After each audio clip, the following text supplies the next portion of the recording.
जुनी इजळी ते माळकवठा रोड पर्यंतचा रस्ता त्वरित करून देण्यात यावा। गावकऱ्यांच्या वतीने तहसील कार्यालय येथे निवेदन। मुदखेड तालुक्यातील मौजे जुनी इजळी ते माळकवठा रोड लगत असलेल्या 5 वर्षापूर्वी हा रस्ता झालेला असून इसवी सन 2019 पासून या पुलाचे काम बंद झाले आहे। 1,70,00,000 रुपये रकमेचा अर्धवट झालेल्या पुलामुळे अनेक दुर्घटना घडल्या असून मागील 8 दिवसापूर्वी गावातील एका महिलेला विषारी सापाने चावा घेतला होता। त्यात मुदखेड तालुक्यात अतिवृष्टीसारख्या पावसामुळे साप चावलेल्या महिलेला इजळी गावातून रुग्णालयात बाहेर निघण्यासाठी रस्ता देखील नसल्याने त्या महिलेचा मृत्यू झाला असल्याची घटना घडली असल्याचे या निवेदनामध्ये नमूद करण्यात आले आहे। त्याचप्रमाणे डोणगाव ते इजळी हा पांदन रस्ता 33 फुटाचा आहे। हा रस्ता आम्हा गावकऱ्यांना उपलब्ध करून द्यावा व सदरील रस्ता दोन्ही बाजूच्या शेतकऱ्यांनी रोखला असून त्वरित प्रशासनाने जाय मोक्यावर येऊन पाहणी करून त्वरित जुनी इजळी ते माळकवठा रोड पर्यंतचा रस्ता मोकळा करून देण्यात यावा असे निवेदन तहसील कार्यालय येथे देण्यात आले। यावेळी इजळी येथील गावकरी मंडळी यांची उपस्थिती होती।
माझं नाव दत्तराम पाटील, दत्ता गणपती, मुंगल, राहणार इजळी, आम्ही माजी सरपंच आणि आम्ही आमच्या पुलाचं काम रुकलेलं आहे आणि तहसीलदार साहेबाला आम्ही निवेदन दिलं की आमचा रस्ता कंप्लीट करून द्या तहसीलदार साहेबांना, हे म्हणून आम्ही अर्ज दिलेला आहे.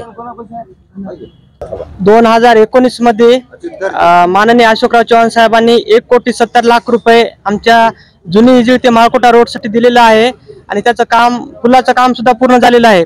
पण जो पुलाला जॉईन करण्याचा बाकीचा जे रस्ता राहिलेला आहे ते रस्ता गेल्या 4 वर्षापासून तो रस्ता बंद पडलेला आहे आणि त्या मागणीसाठी आमच्या समस्त इजळी वासियांतर्फे आम्ही या ठिकाणी निवेदन दिलेलं आहे.